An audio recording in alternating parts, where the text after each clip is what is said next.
Happy New Year to one and all. Thank you so much for being here and welcome to 2023. We're here. I'm excited to be with you in this new year as I am awakening within me new possibilities,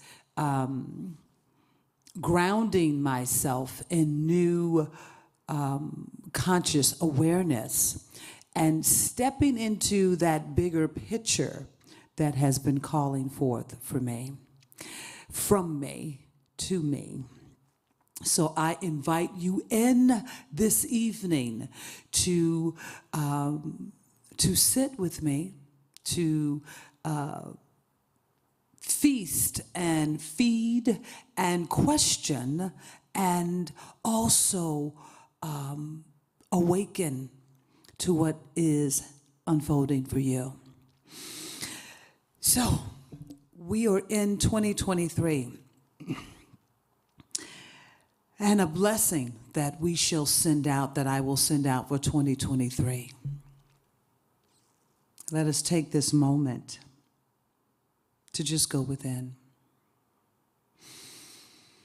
As we breathe into this presence, we breathe into the infinite knowingness that the power and presence of Spirit is unfolding in this very moment. And that 2023 is a number that has been called and etched in each and every one of us that are here right now. We are on point, we are on purpose to be this divine evolution of life. So grateful to be here with each and every one of you to share this infinite possibility to embark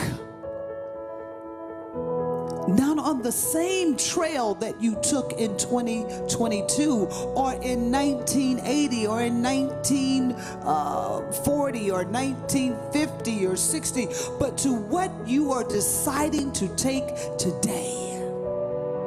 What you are embracing yourself in today. The awareness that today is happening now. And you are here on point.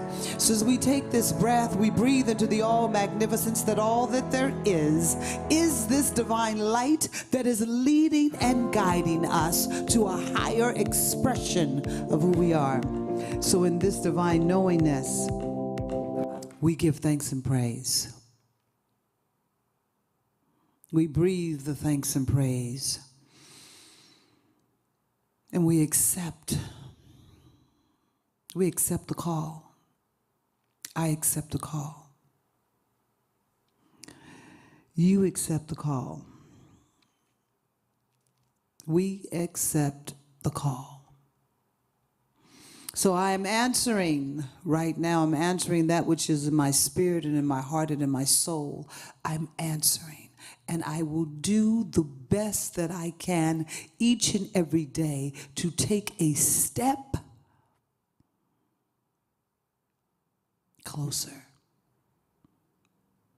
to what I have said yes to. Thank you, thank you, thank you, thank you, Father, Mother God, for 2023. Thank you for 2023. Thank you for all that we experienced and what we came through in 2022. I bless all that crossed my path, for every divine situation, for every person, for my family, for my friends, for my life. And so I opened up this door of appreciation for 2023. Thank you for coming. Thank you that I am here, present. Thank you that I am awake in my consciousness. Thank you for the vibration of life that is pulsating right here, right now, through me and through you. So with that, we take this divine breath, the breath that is always, the breath that is everlasting, that the breath beyond this physical body, the breath of the infinite soul that always is breathing in and through each and every one of us. And as we release the breath, we give thanks and praise. So let us open up with our opening song.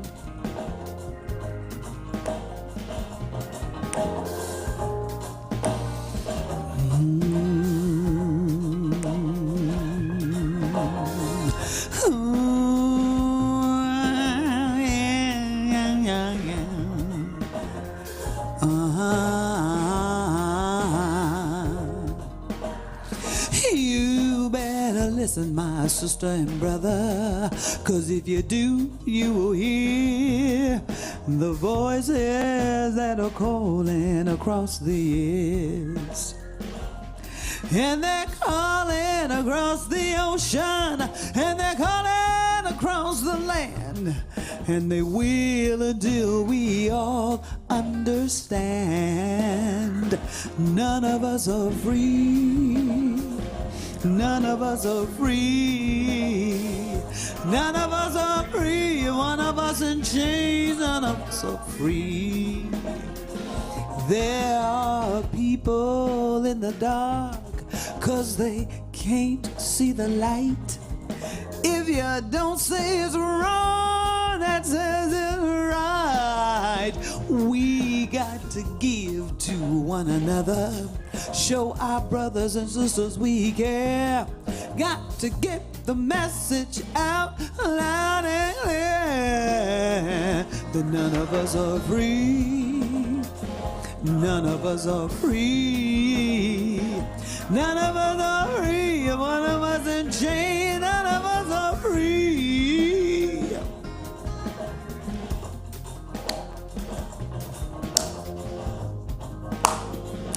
None of us are free. One of us in chains.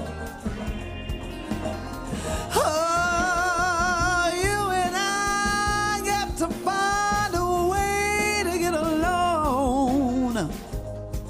We're not here to do it on our own. We got to lend a helping hand to every fellow woman and man and show everybody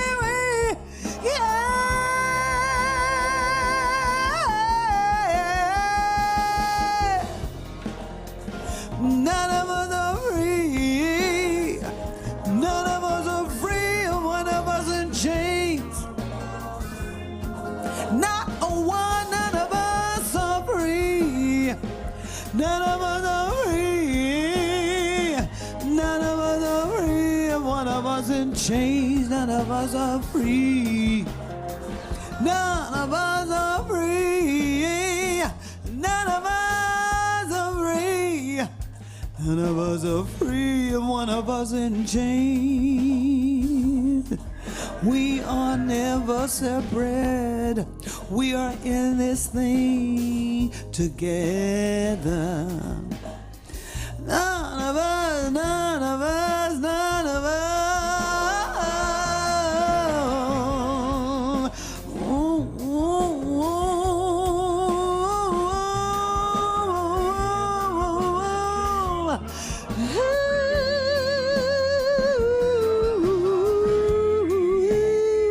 None of us are free.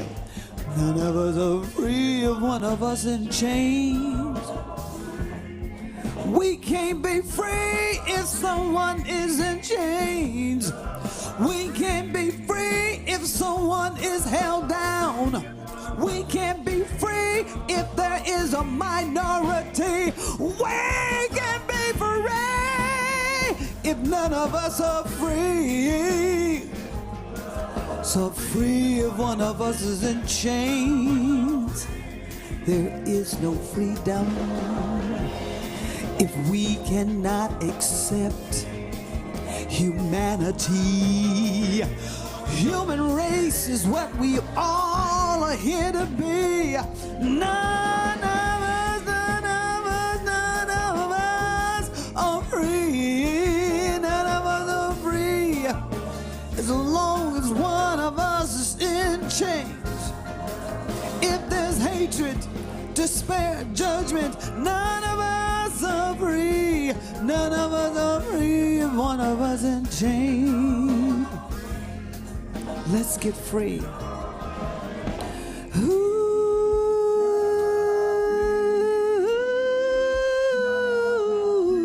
None of us are free.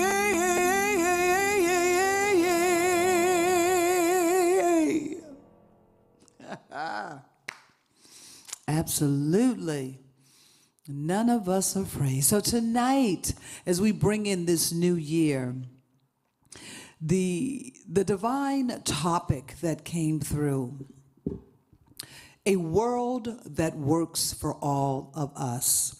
And what was very interesting for me with this, what came about was how we got to that phrase, because it wasn't always there. And so it made me kind of look back on the evolution of humankind. I mean, I want to go all history on you, but you know, we were cavemen and women, and we learned how to make fire.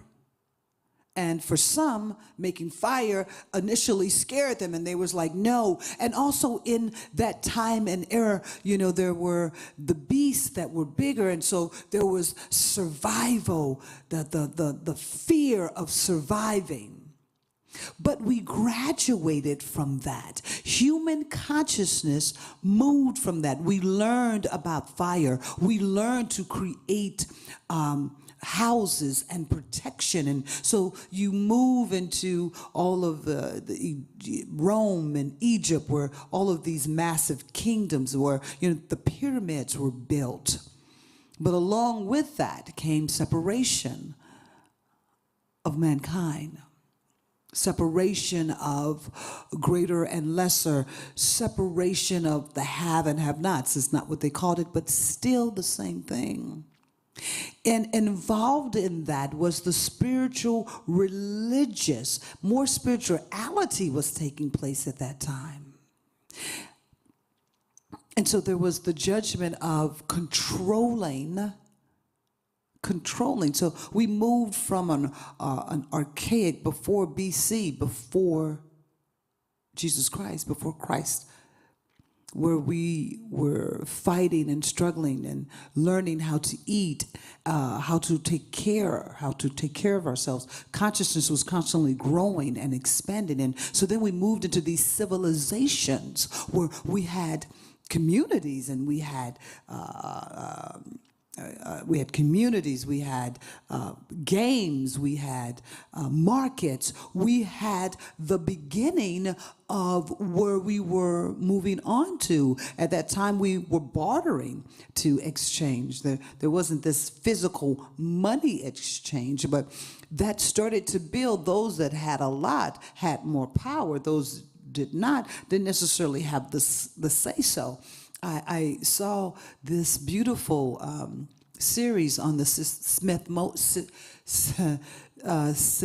Smithsonian. I don't know why that's not coming out right now. Network, and it was over 1,000 years of slavery, and so they took the trail of how slavery was not about color. It was classification. If you had, then you could own slaves, no matter what their color. There were also children, a great number of African children that were taken.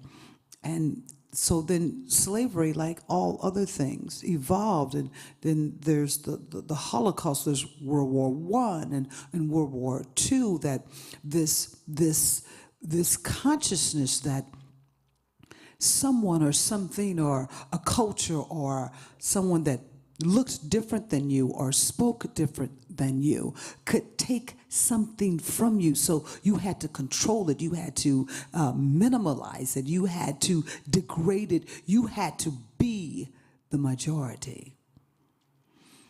And so consciousness is still evolving. We're evolving. We're learning. We're growing. And there were those that in Europe that reached the point that slavery is not good. And Haiti was one of the first countries, not in Europe, but one of the first countries that said no to slavery. This is not right. That was consciousness moving forward. That was people waking up. People waking up. And so I'm not a historian, so if I get things out of order, Smithsonian. That was the channel, thank you. If I get things out of order, that's not my thing, but what I am talking about is how the evolution of consciousness was constantly moving forward, moving to this space of to be more, to be greater. Consciousness was always trying to be greater, and then you have where the Europeans come here to America saying that they've discovered, but our indigenous brothers and sisters were already here living and expressing and having a fantastic life. And the very thing that a lot of the European countries did not want in their own country, they brought it here. It's amazing that they wanted to have the freedom to speak and to do, but not if you didn't look like them, not if you did not speak like them.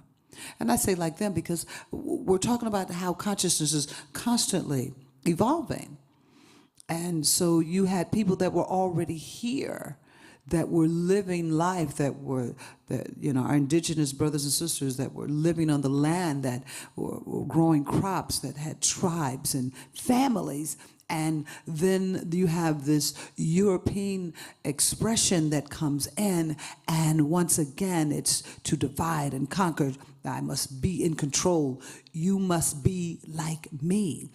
One of the things that's very interesting to me as we are evolving in consciousness is how did that piece get so manipulated and turned that in order for us to be a community, in order for us to be together, that we had to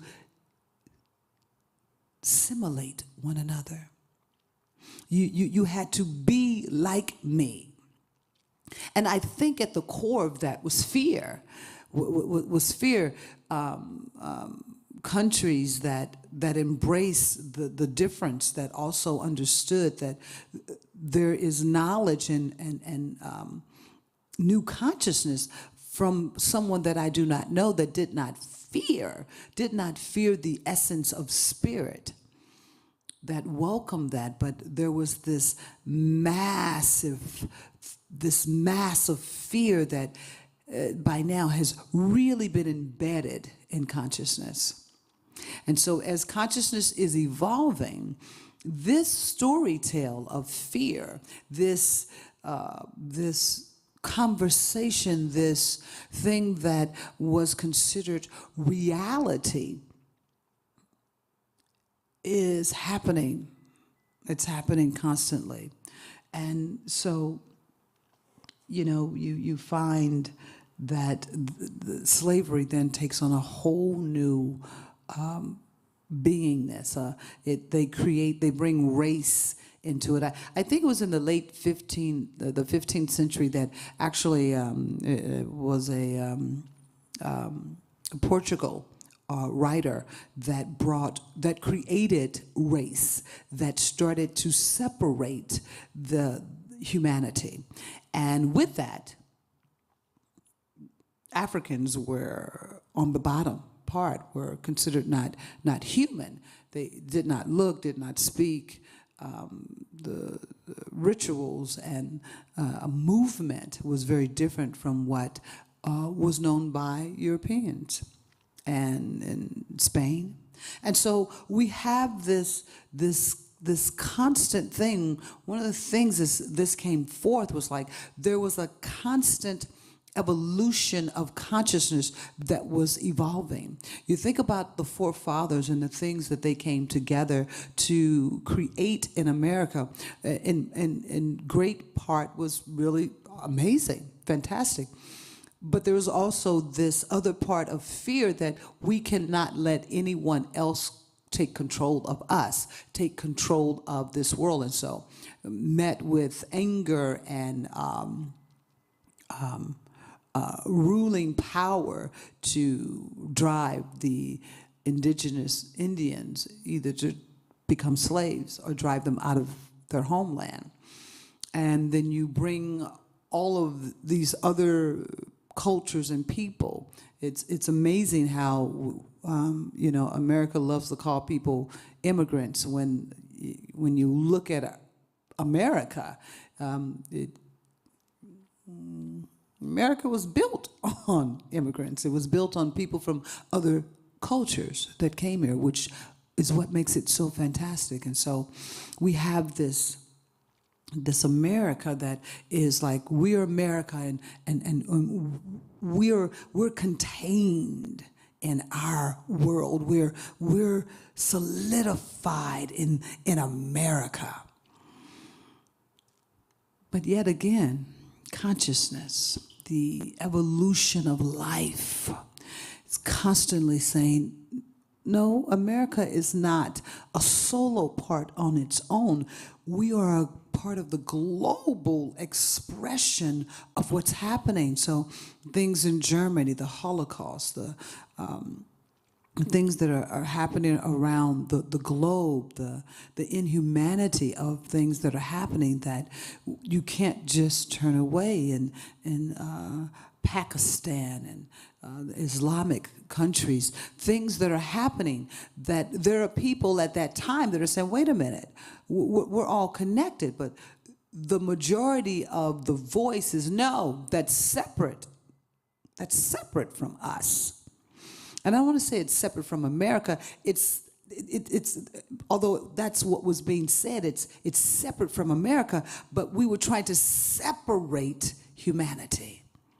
That because you're on another part of this hemisphere, you're on another continent, you are separate from what's happening here in America. And this divine consciousness that has been growing, brewing, and calling forth the wonderful scientists and spiritual gurus or spiritual leaders that were really connected were saying, even then at that time, the three musketeers, all for one and one for all. I don't think these things were by fluke. Yes, it was these characters that were made up, but they were three men that did not all look the same, that made a commitment that they were one for all and all for one. And so this thought process is constantly brewing. It's evolving. It's coming through art. It's coming through science. We're recognizing that as much as they have tried to find a gene for race, there is none. And so, scientists and the medical field was really trying to explain the difference of color, and that one color was greater than another, but it was never proven. Things were said, things were done, and so fear and anger took over. So, the Holocaust, slavery, people hurting other people, but at the core of that, what was running is humanity. And so I didn't want to go like totally on a history voyage, but I wanted to just start awakening you to that. No matter when you were born, the evolution of consciousness has been constant. If you were born in the 60s, where peace, love, man, that no war, love, not hate, that was a concept that there were those who's like, it's impossible. In order to control things, we have to have a steel fist. We have to rule with a steel fist. But this consciousness of peace and love was unfolding. Now, at the same time, there was this same consciousness that if peace and love is for all, then you cannot hate someone because of the color of their skin. And how incredible that was, that there was all of this, the civil rights, there was all of this upheaval of saying, no, this is a thought and consciousness that is real. This is a thought that cannot die. It is an awakening that we are coming into, that it doesn't matter if I'm black or white or Jewish or Islamic, I deserve, or indigenous. It doesn't matter if I'm Asian, Hispanic. It does not matter what you call me. I am a human being, and I am part of this divine experience. And so this energy, this conversation, this consciousness that was coming up to say, wait, this is who we are. We're peace and love, man, one love, one love. And people that decided, no, I will not go to war. I'd rather leave this country than go to war. And so this is being birthed. This is happening, and the people that did go to war and came home with all of the scars, and how we have shown up as a country, and understand that all of this is happening as America is this big out front country, but we are getting smaller and smaller. We are recognizing, and when I say we, I say more people that aren't maybe in the political realm, or more of our spiritual leaders and our teachers are trying to awaken us that there's this oneness. There's the only one. I remember I like to teach the world to sing the perfect harmony. I like to find what was in a cup. Da, da, da, da, da. And everybody's joined hands. It was like all over the world. That was a conscious movement that this thing is real, that all over the world we are connected. And so some of us believed it, and some of us were like poppycock. What happens in Finland doesn't affect me. What happens in Thailand, that doesn't affect me. Who cares what happens in Africa? That has nothing to do with me. And so we're marching. Consciousness is moving. It's constantly moving. And so those that were awake to that were meditating, that were then moving into where meditation was like, oh, it's this possibility, this realm of connecting with source. There was Ram Dass, that, you had these teachers, and, of course there was Gandhi and Martin Luther King and all of the amazing teachers, you had Frederick Douglass, that were awake before, that had caught a glimpse of consciousness changing, that were part of the change. And there were many. And we lose some of them in history because history does not always depict what was actually happening. What was, we look at the Civil War at firsthand, it's black against white, it's slavery to freedom. But the deeper thing is that it's consciousness rising. It's consciousness moving and opening hearts for people where before they may not have been able to hear or to see, but it was always there. It's like fire didn't just come for the caveman. Fire was already there when the caveman was ready to receive it. Then the caveman embarked on fire. Shelter was always there, but until we became aware that this was a possibility, they're still talking about how the pyramids were built without the cranes and the things that we have today. The Aztecs had computers long, they had a computer system for agriculture. So all of these things, you know, the Greek, and that's the most beautiful thing. Every culture, every country has participated in this evolution. Everyone. There's not anyone left out. Everyone has brought something to the table, has brought multiple things to the table. And so when this phrase came to me again, a world that works for all, I have to say for me, my first encounter with that was through the Centers for Spiritual Living. A world that works for all. But as I dived into how that phrase came about, I found a whole nother history, and stemming from, let me get his name.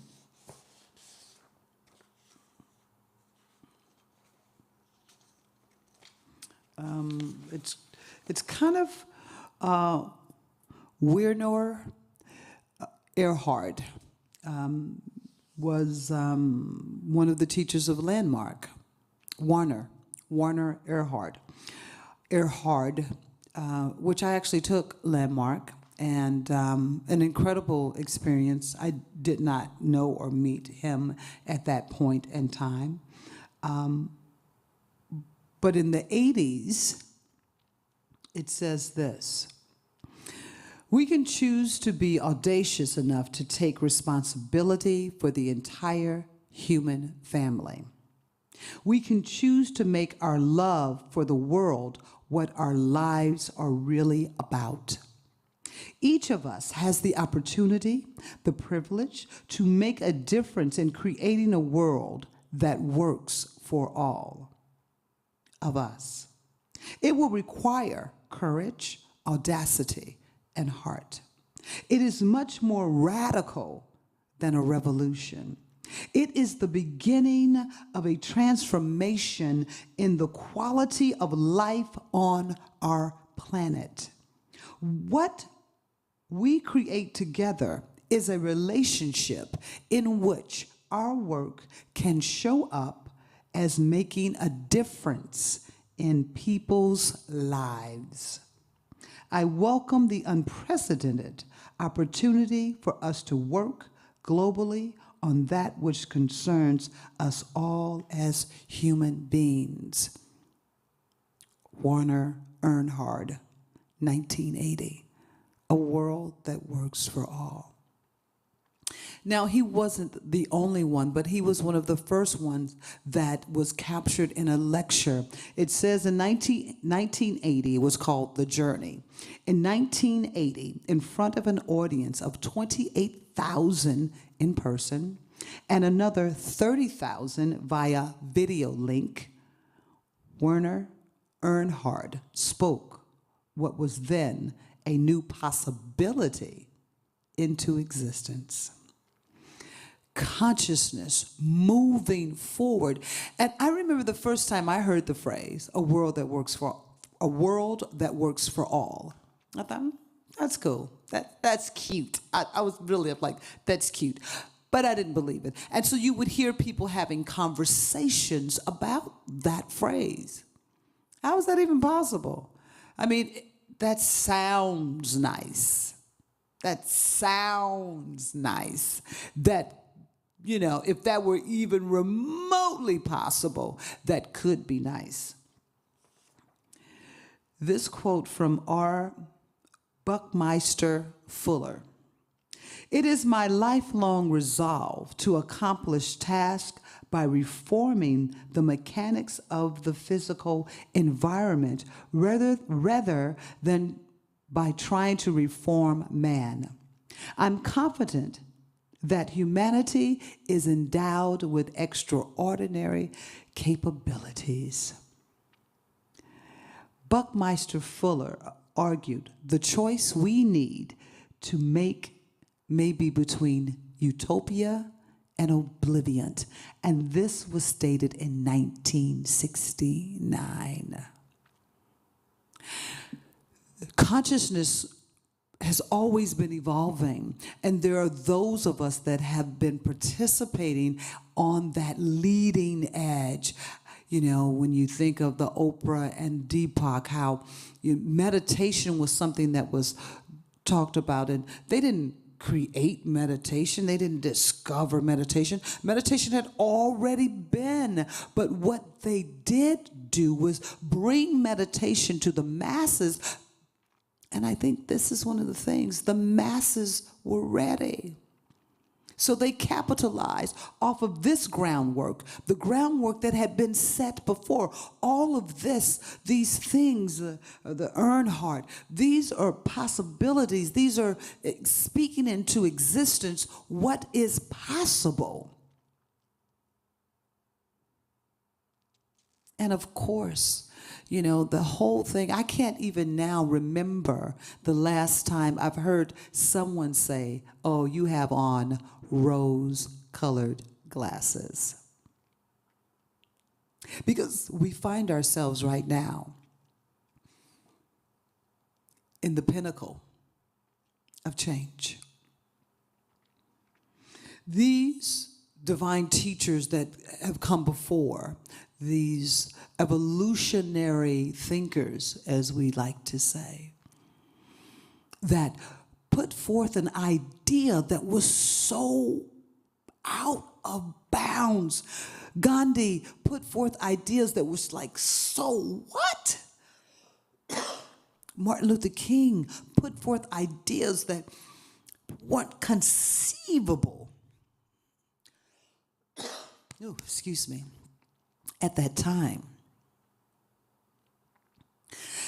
But if I've recognized and learned anything, oh, excuse me, the idea doesn't have to be accepted by the masses. You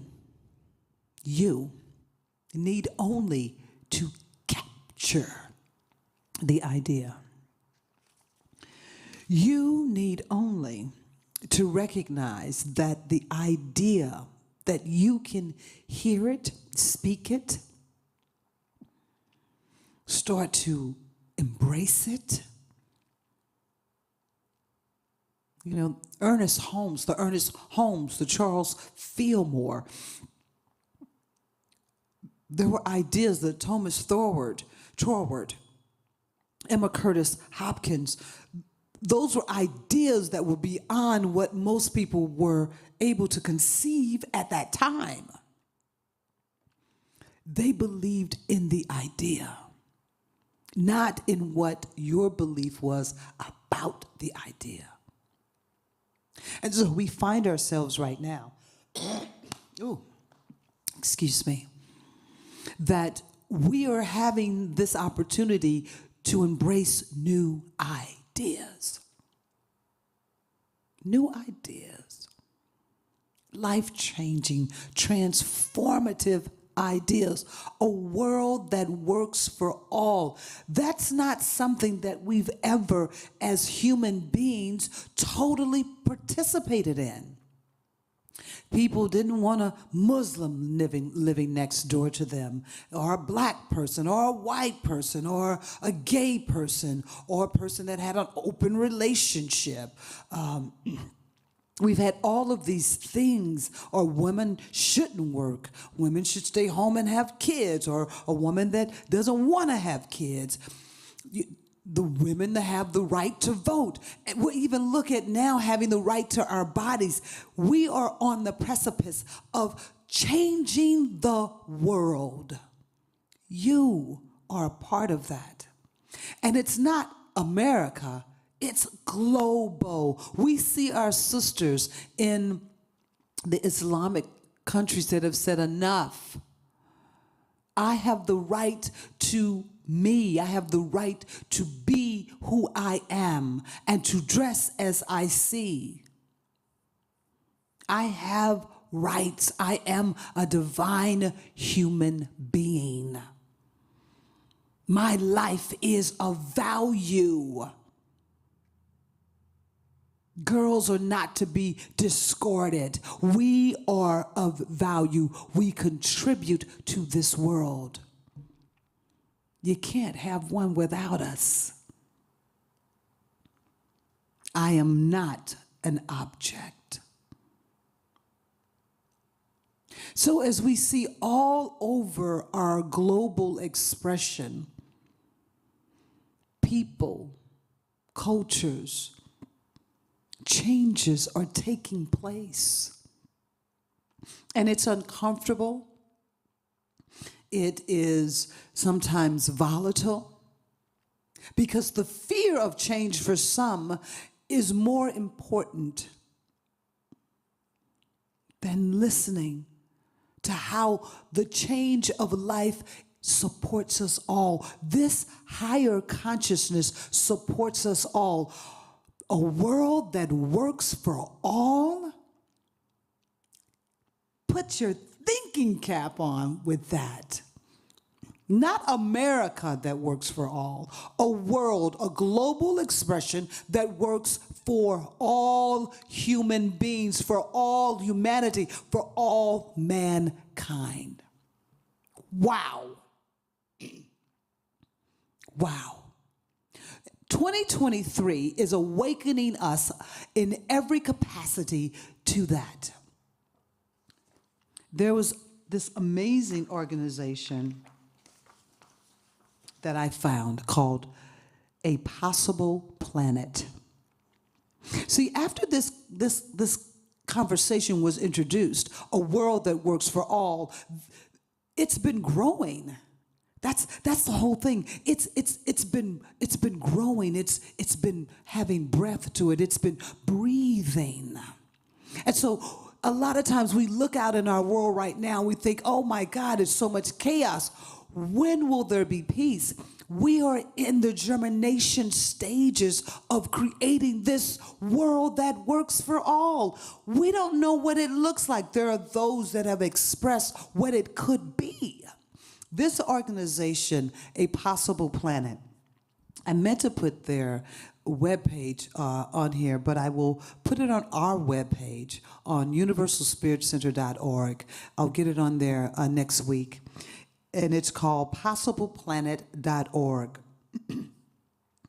They were following in the footsteps of Buckminster Fuller in the comments that he made about creating evolution, making a possible planet, species, a world that works. So they talk about we are in the process of rebranding ourselves as a possible planet. So what does this rebranding mean, and why are we doing it? We envision a world in which people thrive in harmony with each other and with our restored planet. When I went on their webpage, I was so blown away because it's not just about people working together. It's about us also working together with our planet, creating eco-housing, creating finances and financial sources that support all, creating substantial, sustainable food and our nourishing our planet, the global expression of creating this planet that supports and understands that our oceans and our rainforests and the mountains and the valleys and the peaks, all of this is a part of our world, and it's all a part of us, and we must learn to appreciate and to love it, to support it. So it's called possibleplanet.org. If you get a chance, like I said, I will put it on our racial equality page next week. I think it's an amazing organization, and I'm going to reach out to them because it's mind-blowing the thought that they're putting out there. It's kind of like when you go into some of the smaller communities and they have these gardens that help support community. They help support the families within that neighborhood. Getting back to nourishing the land. Doesn't mean everybody has to become a farmer.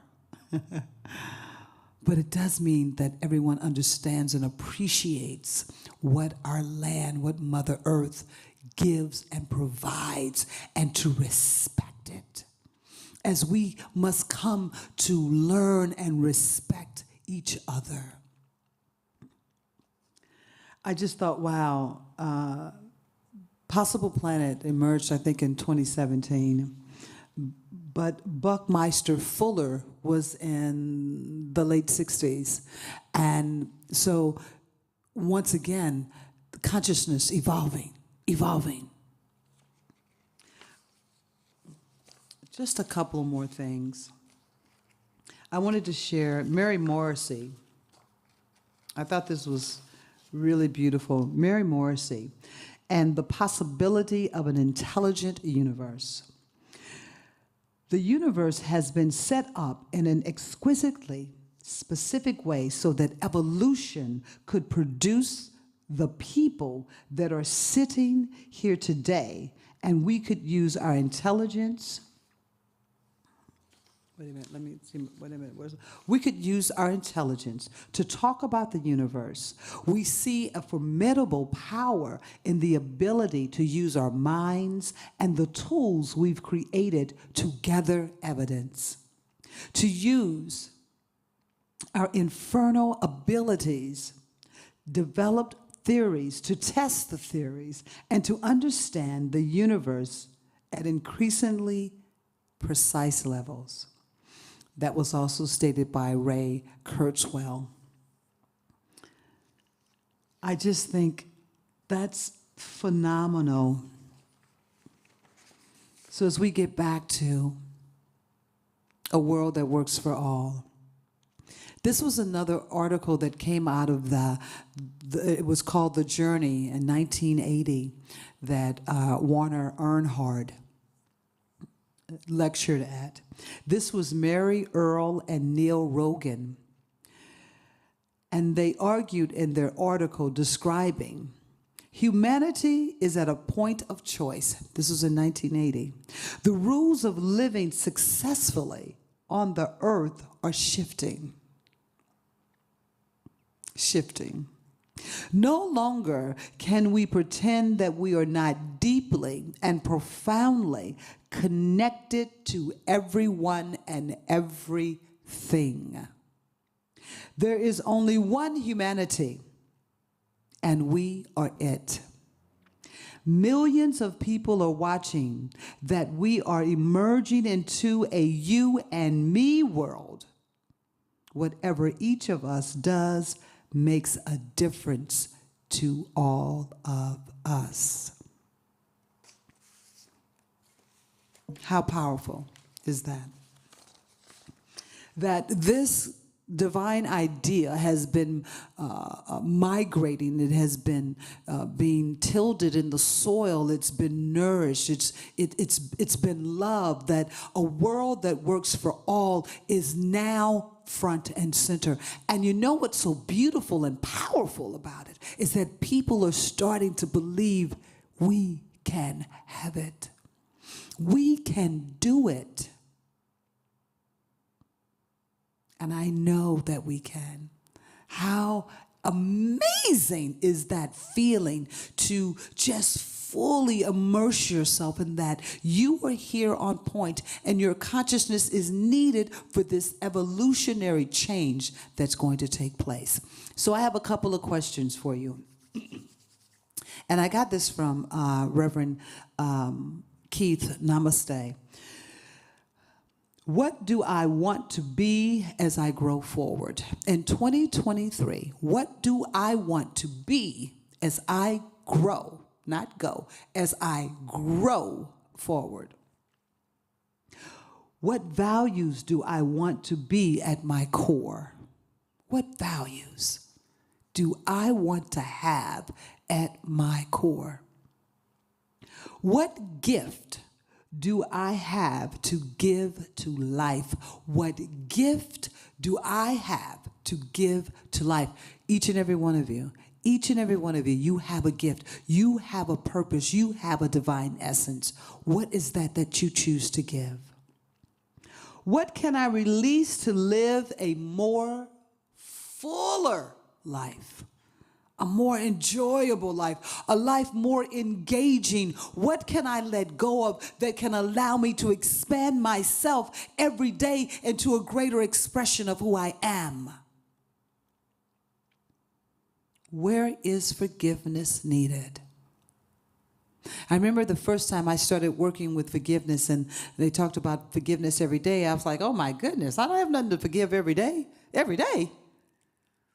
But there are little dings and things that we say to ourselves every single day, that we say to others, that we think about others, that we feel about others. And as we are really expanding into this global community, which we've always been, but we are now starting to accept that we are global. We're not just America. We are global. We are a world that can work, that will work for all of us. And last but not least, what higher idea can I think of right now? In your daily practice, when you awaken in the morning after giving thanks, what higher idea can you bring forth in that day? Because you are a part of the evolution of consciousness that is evolving. I am feeling so charged and so blessed to have this awakening that my consciousness is pouring back into this global expression. I am sprouting forth like a water spout. And wherever I go, whatever I do throughout the day, I am spilling forth my consciousness. What is my divine idea? What am I putting back into this divine? How am I living on the leading edge? And what am I willing to let go of to be aware? I thank you so much for being present, for spending this time with me. I want each of you to recognize that Universal Spirit Center, we are a global community. We have our beautiful global heart tribe that because of all the things that you give, we are able to give back out into our world, not just San Diego, our world, our global expression, and we are only getting bigger and stronger. Our spirit and action work that we do, our racial equality project work that we do. We are a community that's expressing and out there on the leading edge, and your support is needed. Online, we need your support. We need your divine, not only awareness, attention, but also your finances. And I thank those that have consciously and that have consistently given throughout 2022. The game is on, y'all. 2023 is here, and we are stepping into a world that works for all. So that means you don't miss out. I don't miss out. But we must work together. So these are ways that you can support us. You can always mail in a check. You can bank online. We also have Zelle. You can use our donate button, which you'll see again from our QR code, which is very simple and easy. Our PayPal. There's a QR code. It's a wonderful way to support us. And I just want you to know how much we appreciate all that you do, all that you have done, and all that you say yes to. And so there are things that we have going on in the community. Reverend Kevin will have a book study on the living untethered. You can find everything that I talk about on our webpage, universalspiritcenter.org. Check that out. Our Reverend Sherry will also have a hybrid book study and workshop, Beyond Limits, which means you can do it on Zoom and also, I think, in person as well. Reverend Sarah, Roar Like a Goddess. Hers is also a hybrid class on Zoom and in person. You are the face of God. I hold you in my heart. You're a part of me, and I'm a part of you. This coming Saturday, the first Saturday with Angels, our beloved Margot Alora. It will take place at our office right across the street at 10 o'clock from 10 to 12, 3930 Universal Street. Our history.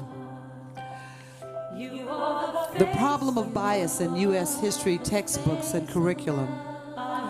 Racial bias in history textbook and curriculum is a persistent problem. Often teachers in U.S. history classroom downplay or overlook racism. Many attempts at teaching America's racist history fall woefully short, such as with a 5th grader in New Jersey. A mock class, they sold this child as a slave. They auctioned this child off. Or when a 4th grader in Wisconsin was asked in a homeroom work assignment to give 3 good reasons for chattel slavery. We must become aware of our history in order to overcome and to live in a world that works for all. Our racial equality call to action, break the bias, go online, see the video.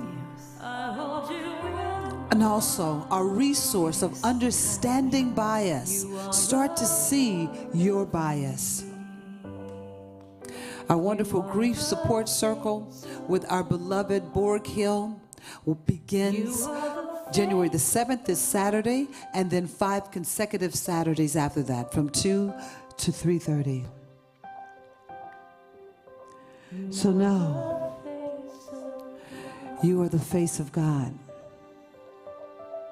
Also, I don't want to forget, coming up on January the 16th, it is Martin Luther King Jr. Day of Service. You can also go online.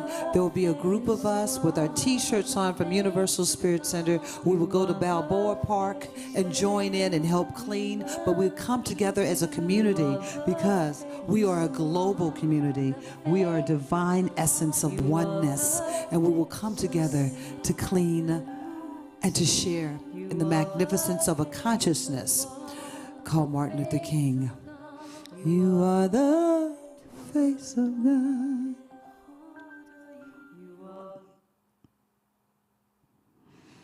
So let's take a breath.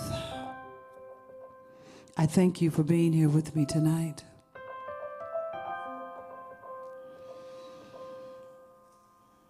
Know that we're on Facebook, YouTube, and Twitter. And when you're online, participate. Join in. We're here for you. And every day we're working diligently on making our sound, our presentation better, stronger, bigger for you, for us, for this global community. A world that works for all of us. You are a face of God.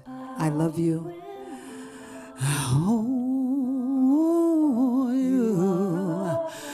You're a part of me. You are the face of God. You are the face of God. I hold you in my heart. You are a part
you are